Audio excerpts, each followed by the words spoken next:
ये विश्व युद्ध अपने सबसे भयानक दौर में था। यूरोप के आसमान में हजारों विमान मौत और विनाश लेकर उड़ रहे थे। जर्मनी का औद्योगिक शहर ब्रेमेन अमेरिकी बम बरसातों का निशाना बनने वाला था। आसमान में सैकड़ों अमेरिकी बी-17 फ्लाई फोर्ट्रेस उड़ रहे थे। इनमें से एक था बी-70 रिक्की टिक्की टावी। विमान के सबसे पीछे टेलगन की स्थिति में बैठा था एक बेहद युवा अमेरिकी सैनिक स्टाफ सार्जेंट यूजिन जिन मोरान। उसे शायद उस समय अंदाजा भी नहीं था कि कुछ ही देर बाद वह इतिहास के सबसे अविश्वसनीय विमान दुर्घटना से बचने वाला इंसान बनने जा रहा है। जीन मोरेन की उम्र बहुत ज़्यादा नहीं थी। वह युद्ध में जाने के लिए बेहद उत्सुक था। 1942 में वह अमेरिकी एयरक्राफ्ट में शामिल हुआ और प्रशिक्षण के बाद उसे बी-70 बम वर्षक के टेल गनर के रूप में नियुक्त किया गया। बाद में वह 96 बॉम्बर ग्रुप की 339वीं बॉम्बर डायमंड स्क्वाड का हिस्सा बना। उसका विमान था रिक्की टिक्की टावी। नाम भले ही मासूम लगता था, लेकिन जिस दुनिया में यह विमान उड़ रहा था वह हर मिशन मौत के साथ एक सीधा मुकाबला था। 29 नवंबर की उड़ान में अमेरिकी बम वर्षकों का विशाल समूह जर्मनी के औद्योगिक केंद्र ब्रेमेन की ओर बढ़ रहा था। ब्रेमेन उस समय जर्मन युद्ध उद्योग के लिए महत्वपूर्ण था।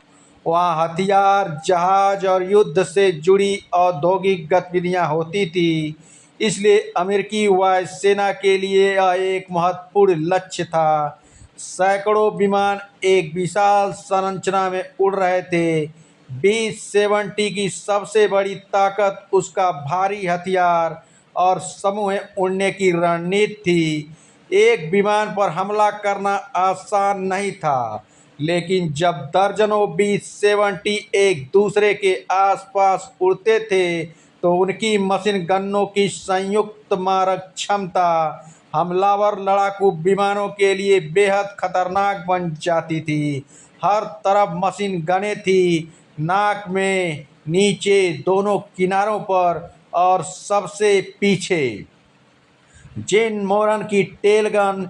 लेकिन जर्मन पायलट भी इस व्यवस्था को अच्छी तरह समझते थे।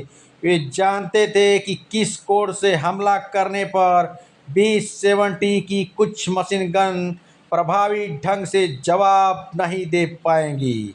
और फिर अचानक रेडियो पर आवाज़ गूंजी, दुश्मन के विमान। जर्मन लड़ाकू विमान तेजी से अमेरिकी फॉर्मेशन की ओर आ रहे थे। बी-70 के अंदर बैठे जवानों ने अपनी अपनी मशीन गनों पर कब्जा कर लिया।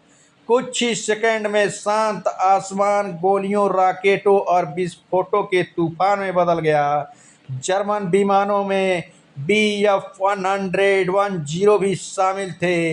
इनमें से कुछ विमानों ने भारी रॉकेटों का इस्तेमाल किया। उनका उद्देश्य सीधे किसी एक मशीन गन पोजीशन पर हमला करना नहीं था। वे पूरे बम वर्षक फॉर्मेशन को नुकसान पहुंचाना चाहते थे। आसमान में रॉकेटों की धारियां दिखाई देने लगती हैं।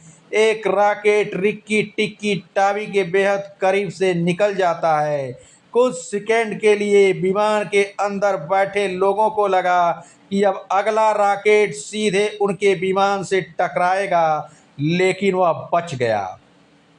अभी राहत की सांस भी नहीं ली गई थी कि जर्मन लड़ाकू विमान फिर हमला करने लगे।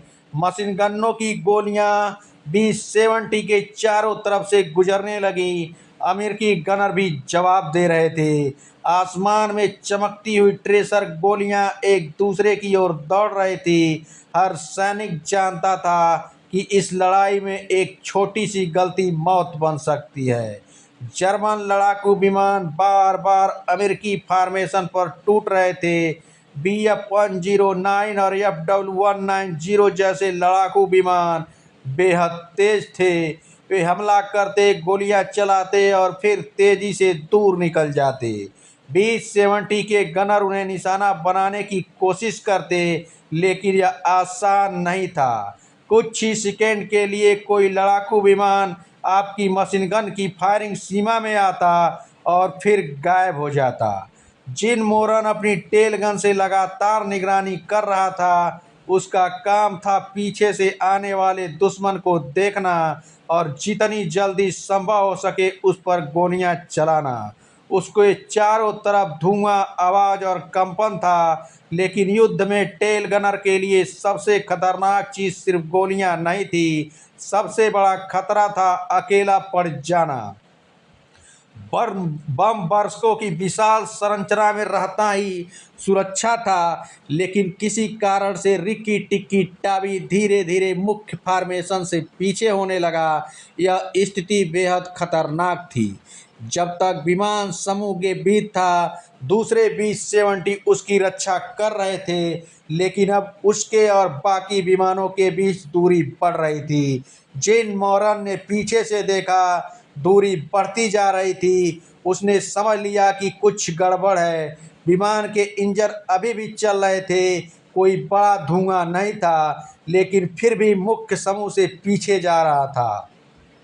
और तभी जर्मन लड़ाकू विमानों ने इस कमजोरी को पहचान लिया। एक अकेला B-70 अब उनके सामने था, जैसे शिकारियों के बीच फंसा हुआ कोई जानवर। जर्मन लड़ाकू विमान वापस आए। इस बार हमला और ज़्यादा आक्रामक था। एक तरफ से Bf-109, दूसरी तरफ Fw-190। पीछे से हमला, ऊपर से हमला। रिक्की टिक्की टावी के अंदर बैठे गनर लगातार अपनी मशीन गनें घुमा रहे थे, लेकिन दुश्मन बहुत ज़्यादा थे। हर कुछ सेकंड में विमान झटके से कांप उठता, धात पर गोलियां टकराती, कहीं से चीख सुनाई नहीं देती, फिर रेडियो पर दूसरी आवाज़ आती और फिर अचानक कोई आवाज़ बंद हो जाती। विमान के अंदर खाली कारतूसों का ढेर जमा होता जा रहा था। जिन मोरन गोली चलाता रहा। उसके सामने से एक जर्मन लड़ाकू विमान तेजी से गुजरा। उसने निशाना लगाया, मशीन गन गरजी। जिन को यह भी नहीं पता था कि उसकी गोली लगी या नहीं, लेकिन रुकने का समय नहीं था। तभी दूसरा विमान आ चुका था। एक भारी हमला हुआ। रिक्की टिक्की टावी जोर से कांपा। विमान धीरे धीरे टूटने लगा। और फिर एक ऐसी घटना हुई जिसे देखकर शायद कोई भी इंसान विश्वास नहीं कर सकता था। विमान का पिछला हिस्सा मुख्य ढांचे से अलग होने लगा। टेल सेक्शन में मौजूद जिन मोरन को संभालने का मौका तक नहीं मिला। एक पल पहले वह अपने गन पर बैठा था, अगले पल उसके चारों तरफ विमान का ढांचा टूट चुका था। अब पूरे विमान में नहीं था, वह विमान के उस हिस्से में फंसा था जो बाकी शरीर से अलग हो चुका था, और वह हिस्सा आसमान से नीचे गिर रहा था, लगभग 28,000 फीट की ऊंचाई से। अब नीचे सिर्फ मौत थी। जिन मोरन के पास पैराशूट था, लेकिन वह बुरी तरह क्षतिग्रस्त हो चुका था। स्थिति ऐसी थी कि पैराशूट पर भरोसा करना मुश्किल था, और फिर भी उसके पास कोई दूसरा विकल्प नहीं था। नीचे जर्मनी की धरती थी, ऊपर आसमान, और बीच में तेजी से घूमता हुआ विमान का टेल सेक्शन। हवा का दबाव इतना भयानक था कि उसके लिए हिलना भी मुश्किल हो गया। टेल सेक्शन तेजी से घूम रहा था। जिन खुद को पकड़ कर रखने की कोशिश कर रहा था। हर तरफ टूटे हुए धात के टुकड़े थे। खून उसकी आंखों में आ रहा था। वह घायल था, लेकिन जिंदा था।